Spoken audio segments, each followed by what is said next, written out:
Alam nyo na kung bakit tayo nandito lahat. Nandito tayo sa harap mismo ng ating batasang pambansa. So tayo ay nandito para sa ating ipahayag yung ating mapayapang protesta sa ginagawa ng ating mga representante, mga taong binoto natin para i-represent tayo, para maging leaders natin. Pero anong ginawa nila? Pasok na lang po kayo dyan. Alam nyo na, nilapastangan tayo, nilustay nila yung pera ng taong bayan, ginamit sa sarili nila. Kaya hindi sila karapat-dapat. Anyway, umpisa pa lang tayo ngayong araw na ito. 3 araw po tayo dito. So, magkasakasama tayo dito. Bukas, Jack, mas marami tayo. At gagawa tayo ng mga bagay para talagang pilitin natin sila na panagutin itong mga kongresista na ito na nagkasala sa ating bayan. So muli, maraming salamat sa inyo. Hindi ko na patatagalin dahil bukas na uli ako magsasalita. Ito ay paunang salita lamang. Inihikayat ko lahat na makisama sa atin, yung mga kasamahan natin, mga kaibigan, mga kamag-anak, kaopisina, katrabaho, ikayat natin sumama sila sa atin para mas marami tayo. Hindi tayo alis dito ngayong gabi. 3 araw tayo dito. So muli, maraming salamat sa inyo lahat. Mabuhay ang Pilipino. Thank you.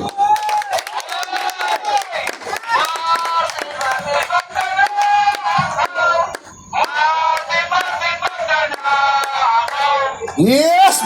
Magandang gabi ho! Nagbabalik na naman tayo. Ang ganda naman ng kanta. Martin Magnanakaw! Alam niyo mga kababayan, at bakit ho tayo nandito? Ang atin hong layunin ay hindi para manggulo.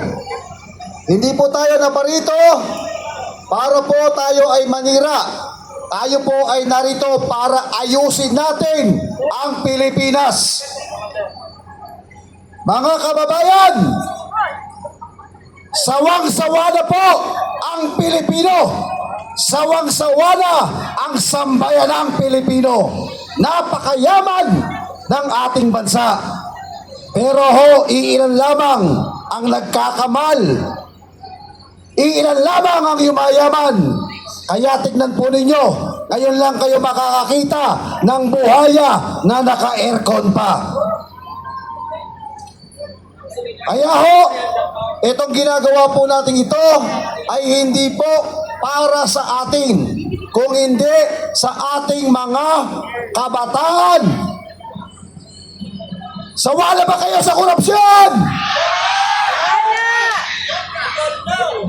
Hindi ko marinig. Sawa na ba kayo sa korupsyon? Eh kung sawa na kayo, magtawag na kayo ng inyong kamag-anak. Umpisahan na natin dito. 3 araw po tayo rito. 3 araw ho nating tutuligligin ang mga bingi, mga bulag na mga buhaya sa loob ng Kongreso. Kamakailan lamang po mga kababayan, ibinulgar na ang milyon, bilyong, trilyong piso na atin hong binayad sa ating buwis. May magnanakaw. May magnanakaw talaga eh. Umamin eh. Maglalakas ba ng loob ang kontraktor kung walang kasabwat? Maglalakas ba ng loob ang Department of Public Works and Highways kung walang kasabwat na politiko? Nakita na po ninyo kung anong ginawa. Umamin na si Diskaya, magnanakaw siya. Umamin siya na ang kanyang mga kasabwat ay mga Department of Public Works and Highways at mga kongresista. Napanood po ninyo, ginagawa pong tanga ang sambayan ng Pilipino. Bakit? Alam niyo bakit? Binaligtad po nila ang kwento. Ang kwento, mga kababayan, yung taga-Department of Public Works and Highways na kung saan umamin lamang ng dalawang senador na pagkakatiwalaan na to at ipapasok na natin ito sa WPP, Witness Protection Program. At sino ho yung nasa WPP? Walang iba po kung hindi ho Secretary Boying Rimulya. Yung nagbanggit ho ng kasangkot ang DPWH at kasangkot ho ang napakaraming kongresista, sinungaling ka! Anong sabi ng Kongreso? Walang kredibilidad to.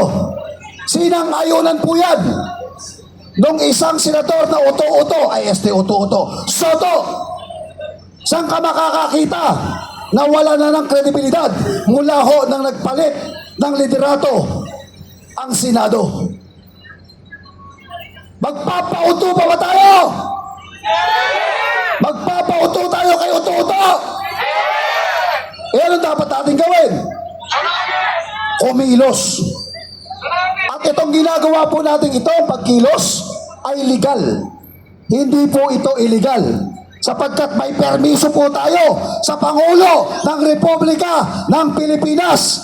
Kahit pumunta tayo sa gitna doon, walang haharang sa atin. Bakit? Sinabi ng Pangulo ng Republika ng Pilipinas, lumabas kayo, sumigaw kayo. Hindi ba? Kaya kahit pumunta tayo doon, wala akong magagawa. Bakit? May basbas kami.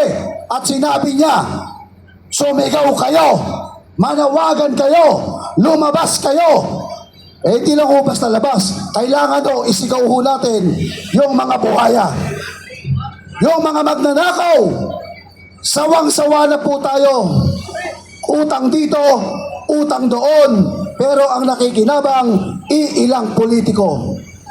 Kaya mga minamahal ko po mga kapatid, sa mga YouTube channel po ninyo, sa mga nakakapanood po, libo-libo, daan-daan na nanonood ngayon sa atin, huwag po nating ipakita ang ating tapang diyan sa ating home platform. Lumabas po lahat ng gustong sumali rito. Samahan niyo po kami. Para sa inyo po ito. Para sa ating lahat. Muli, magbabalik po ako mamaya ha. Magbabalik po ako mamaya.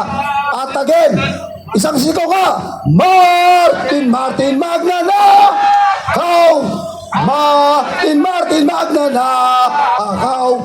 Martin, Martin Magnanakaw! Magnanakaw si Martin! Mamaya ho, i-reveal ho natin mamaya sa akin dito ang bisibis. Guys, eto na lang. Oh. Hindi mo na dito ang ano. Wala pang papalit.